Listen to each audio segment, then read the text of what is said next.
आज की सबसे पहली और सबसे बड़ी खबर। केंद्रीय वित्त मंत्री निर्मला सीतारमण ने संसद में आज आर्थिक सर्वेक्षण 2024 पेश किया। यह सर्वेक्षण भारत के आर्थिक प्रदर्शन का व्यापक विश्लेषण प्रदान करता है, जिसमें जीडीपी वृद्धि, मुद्रास्फीति और रोजगार शामिल हैं।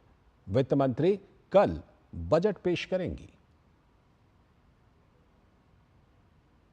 Sir, with your permission, I rise to lay on the table a copy each of the following papers, both in Hindi and English versions.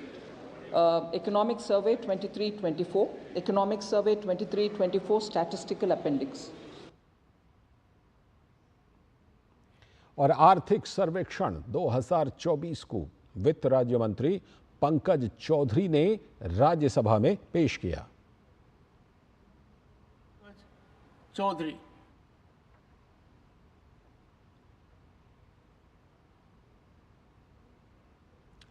और लोकसभा और राज्यसभा में आज 2023-24 का आर्थिक सर्वेक्षण पेश किया गया।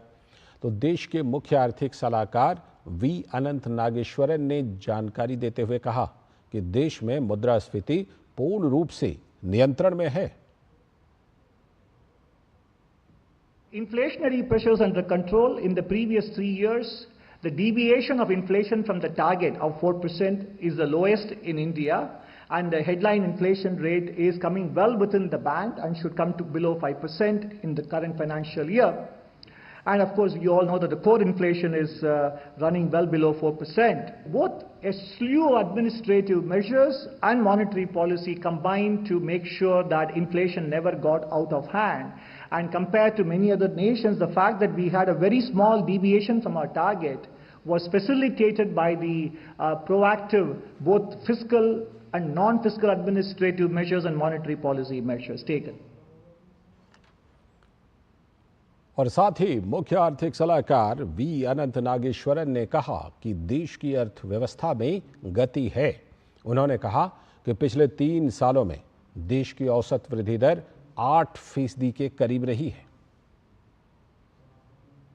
There is momentum in the economy. In fact, we are now 1 quarter in the new financial year, and even high-frequency indicators are telling us that the economy is carrying on the momentum that we have seen until the end of March 2024, when we grew at 8.2%. So the average growth rate in the last 3 years up to March 24 has been around 8%. And as we write in the survey, real GDP is 20% above the pre-pandemic levels. And the growth has been contributed to by a steady maintenance of the share of private consumption. Capital formation is beginning to recover as we would expect post-COVID and post-balance sheet repair. And exports are doing quite well under the circumstances as well. और अब अगली बड़ी खबर। सरकारी कर्मचारी अब RSS की गतिविधियों में भाग ले सकेंगे वाले फैसले पर केंद्रीय मंत्री पीयूष गोयल ने कहा कि मैं इसका स्वागत करता हूं। कांग्रेस पार्टी ने राजनीतिक कारणों से जो निर्णय लिया था, अब उस आदेश का हटना स्वागत योग्य है।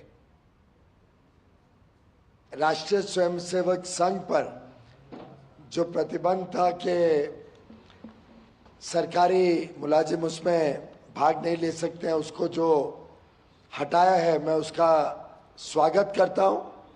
जो निर्णय कांग्रेस पार्टी ने राजनीतिक कारणों से लिया था, उसका हटना एक स्वागत का निर्णय है।